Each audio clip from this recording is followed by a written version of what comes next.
Be careful what you say. Be careful what you say. خپلو خبرو سره احتیاط کوه. Be careful what you say. خپلو خبرو سره احتیاط کوه. Mind your language. Mind your language. خپل ژبې ته پام کوه. هر کله چې څوک بې باکه خبره وکړي درته یا بد اخلاقۍ سره وکړي ته ورته ویلی شي mind your language. خپلې ژبې ته پام کوئ، نه خپلې خبرې ته پام وکړه. Watch your tone. Watch your tone. لهجې ته دې وګوره. Watch your tone. لهجې ته دې وګوره. هماغه خبر که څوک یا بد اخلاقۍ سره خبرو کې ته ورته watch your tone. لهجه دې وګوره.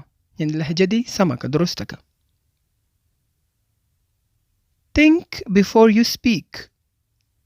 Think before you speak. خبرونه مخکې فکر کوه. Think before you speak.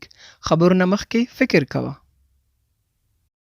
دا موږ د نصیحت په طور هم یو چاته ویلی چې خبرونه مخکې فکر کوه، یا څوک بې معنا خبرو کې بې مطلب نو ته ورته وایې چې خبرونه مخکې سړی فکر کوي، نو ته ورته ویلی چې think before you speak. د نصیحت په طرز هم استعمالیدی شي.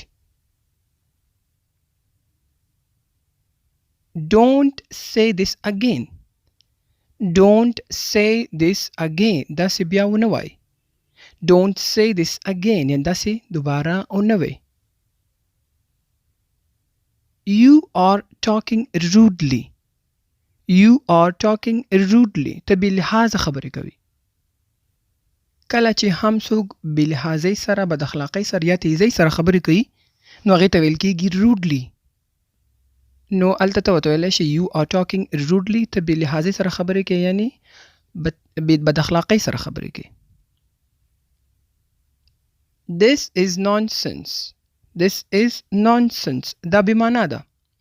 یو خبر څوک وکړي یا یو کار څوک درته ووایي چې داسې کار وکړه، نو ته ورته ویلی شي this is nonsense. خو دا هغه وخت استعمالیږي چې تا نه کشري، یا دا هم په مؤدبانه طریقې کې نه راځي چې شاته ته وایي this is nonsense. خاص کر دفتري یا د کار ځایونو کې دا څوک نشي کارولی دا جمله this is nonsense. دا آخري جمله هم همداسې ده، باید هر ځای کې ونه کارول شي. You spoke rubbish. You spoke rubbish. تا فضول خبرې وکړي. You spoke rubbish. تا فضول خبرې وکړي.